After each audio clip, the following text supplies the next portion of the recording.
there is no lobby directory. The building is 12 floors in Midtown Manhattan. The elevator requires a key card above the 9th floor.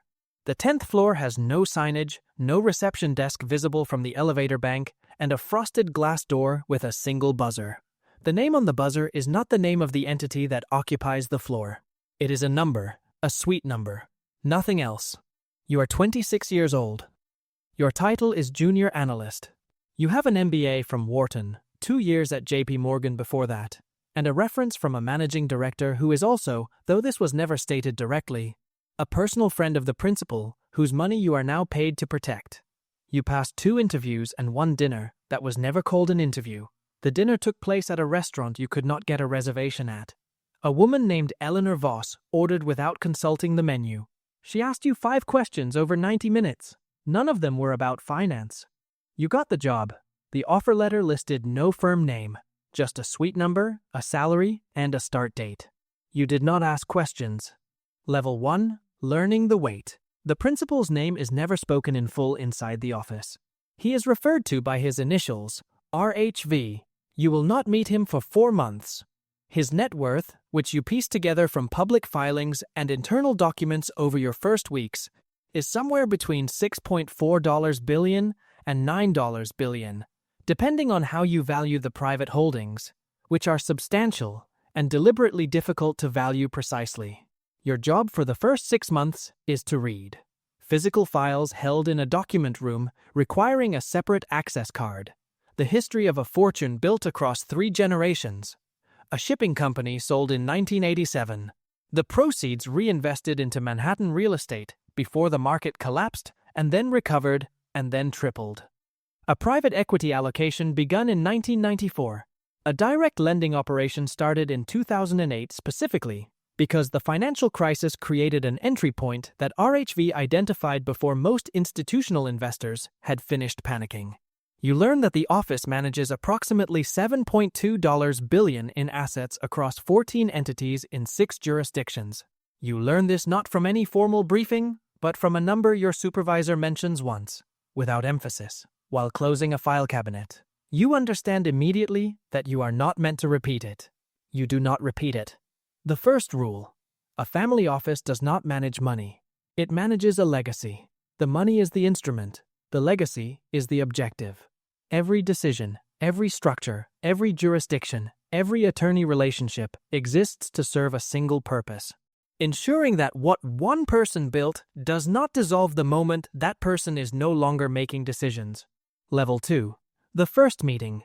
8 months in, Eleanor takes you to a townhouse on the Upper East Side. Not an office, a house. The meeting takes place in a library on the 2nd floor. Floor-to-ceiling shelves, 2 chairs, a small table. No presentation, no deck, no agenda printed anywhere. RHV is 71. He is smaller than you expected. He asks you 1 question in the first 40 minutes. He wants to know what you think about the duration risk in the fixed income sleeve given the current rate environment. You answer for 6 minutes. He listens without interrupting. Then he nods once and changes the subject to a direct lending position in a Midwest manufacturing company that is 2 quarters from a covenant breach. You spend the rest of the meeting listening. On the way back in the car, Eleanor tells you that RHV liked your answer. You ask how she could tell. She says he asked a follow-up question. You did not notice it was a follow-up. You replay the conversation in your head for the rest of the day. The second rule: in a family office, the principal is not a client. The principal is the entire context. Every analysis you produce, every recommendation you make, every risk you flag exists inside a single human being's history, psychology, and vision for what happens after he is gone. You are not managing a portfolio, you are managing the financial expression of a life's work. Level 3. The architecture. By year 3, you are running 4 relationships independently. Not client relationships, structural relationships, the tax attorney in Delaware, the trust and estates firm in New York, the offshore administrator in the Cayman Islands managing 2 SPVs, the private bank in Switzerland that holds a concentrated equity position, accumulated over 11 years and never once discussed publicly. You restructure the real estate entity, a Delaware LLC converting to a family limited partnership, valuation discounts applied, Interests transferred to the next generation using annual gift exclusions and a GRAT designed to move appreciation out of RHV's taxable estate before the window closes. The legal fees alone are $340,000. The tax saving over the following decade is estimated at $28 million. You sit in a meeting with RHV's 2 adult children. His son manages a restaurant group in Chicago. His daughter is a physician in Seattle. Neither has ever worked in finance.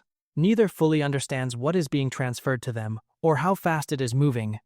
Your job in that room is not to explain the tax mechanics. Your job is to ensure they trust the process enough not to interfere with it. You manage it carefully. Both children leave the meeting feeling informed. Neither is. That is not cruelty. It is protection. The architecture is too complex and too fragile to survive well-intentioned interference from people who learned about it last Thursday. The third rule: complexity is not a problem to be solved. It is a moat to be maintained.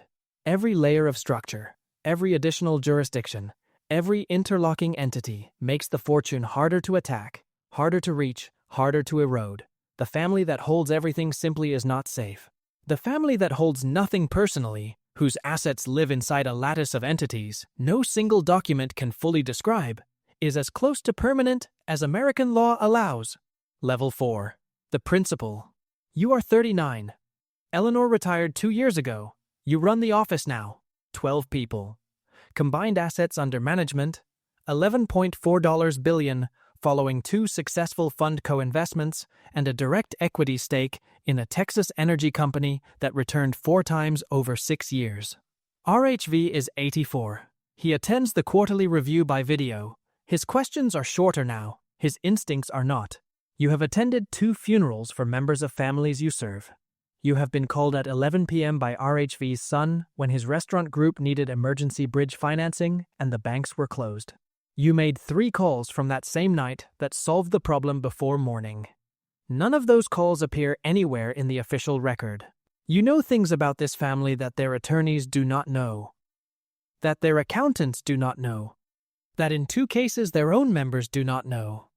The weight of that is not abstract. It is a permanent condition of the job that nobody describes during the interview, and that you understand only after carrying it for long enough that you stop noticing its presence. New families come to you now through referral only. A name, a lunch, a phone call. The onboarding process takes on average 8 months. The office has declined 3 prospective families in the past 4 years. This is not discussed publicly. It simply happens. You do not advertise. You have never advertised. The 10th floor has no signage. The buzzer reads a suite number. That has always been enough. The next analyst, somewhere in Midtown tonight, an elevator opens on the 9th floor. A 26-year-old steps out. New suit, Wharton MBA. 2 years at a bank that taught her everything about how large institutions manage other people's money and nothing about how the people who own the institutions manage their own. She has a key card that works on the 10th floor. She presses it against the reader. The door opens. Inside, a frosted glass office, 12 desks, a document room requiring a separate access card, and a file that will take her 6 months to fully read. She does not know yet what she is walking into.